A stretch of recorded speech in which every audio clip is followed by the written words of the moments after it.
Okay, I'm going to demonstrate my... Introduce yourself first. Oh, I'm Norma Christensen, and Judy asked me to demonstrate my wheat grinder, and I like it because it's compact and it fits under the cupboard real easy. And so I'm going to show you.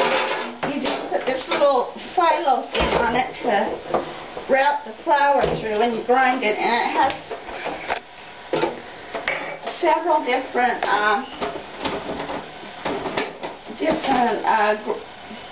blade type things, grinders? It has several different stones? Do you have a stone grinder? It's not a stone grinder. Okay. And this is what they used to grind pills with in the pharmacies. Stone grinders, you have a problem because sometimes the stone wears down and you get some of that stone in with your wheat. That's what I discovered. Different finenesses of your flour. What would you call it? You know what I'm saying? Different levels of grade, so that you can have wheat berries or real fine flour. Right, right. That's what I meant to say, but I didn't know how to say it. Okay. Yeah. So this is what the wheat looks like for those of you who've never seen wheat fresh off the stalk.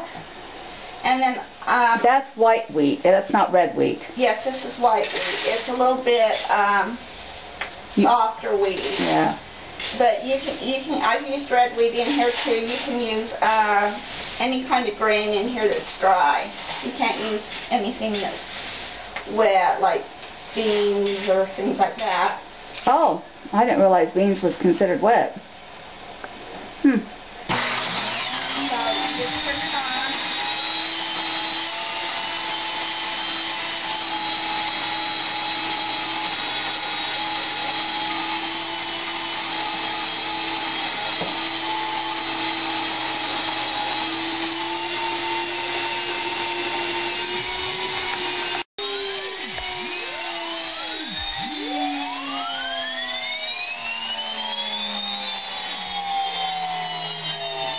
So you put in 3 scoops. About how much is that equal to in cups? Oh, I don't know, because I usually when I grind my wheat, I just do a whole bunch. Okay, you fill it up. In other words. I fill it up maybe 2 or 3 times sometimes. And you keep it in your refrigerator?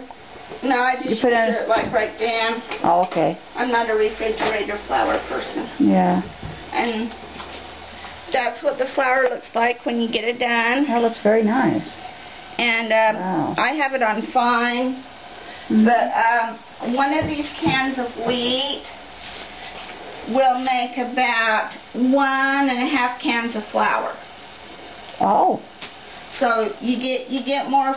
So when you grind it, you make sure you have extra thing to put it in, because a lot of people just put it back in the can. And there won't be enough. There won't be enough room. So. Okay. And this is the K-Tec. It's spelled K-Tec, and you can just Google it, and it will come up with several different places where. Here, bring it here so they can see it. Maybe they can read it. Harvest Essentials. Where's K-Tec? I don't see. It's right there. It's what the grinder's called. But I just put it in my search engine on my computer. Oh, I see it right there. Okay. And you get several different sites where you can buy it from. Okay. You can also buy it at the LDS bookstore. This grinder here is, I think it was around $200, maybe $175, I think, what it came up as. And it also has a handheld grinder that is $74. So they have a lot of different items on their site. Homemade bread is so good. It is. Made out of homemade wheat. And nutritional wise, it's a lot better for you. Now, one thing I learned about wheat, though, is if you keep it out in hot temperatures, it loses a lot of its nutritional value.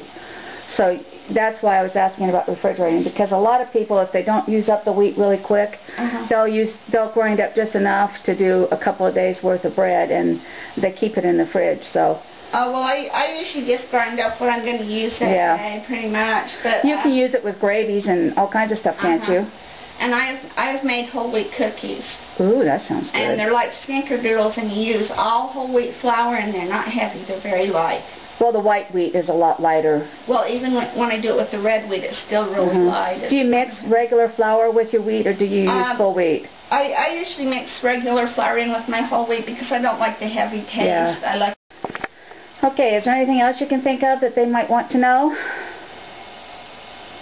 Okay. Sounds good. If you have any questions, be sure and send me an email. We'll find some recipes for you too. So that will be fun. You can learn how to make some cookies like she was talking about and all that fun stuff. But cooking with whole wheat is so much better for you.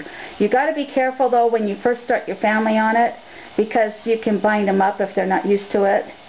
So you need to present it to them in small doses, maybe. Small doses. Yeah, maybe do a lot more of the flour with the wheat and then slowly lessen it a little bit.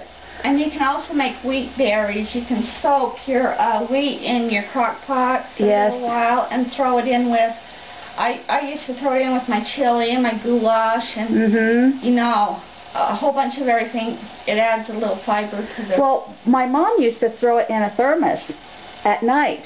She'd put wheat and boiling water in the thermos, and by morning we'd have hot cereal. Oh, how fun. It was really good. We loved it. We loved it a lot. So there's all kinds of fun things you can do with wheat. I'd like to have somebody do a demonstration on gluten. Do you know how to use gluten? No. I would like to do that. We had gluten one time, and you can slice it and make all kinds of different things with it. You can fry it with other foods, and it picks up the flavor of that food you're using. So you can make it like chicken or like fish or even like soy. It's really fascinating stuff. I've seen it made. Yeah, I'll have to find somebody who knows how to do that. Okay, Norma, thank you very much. Thank you, Judy.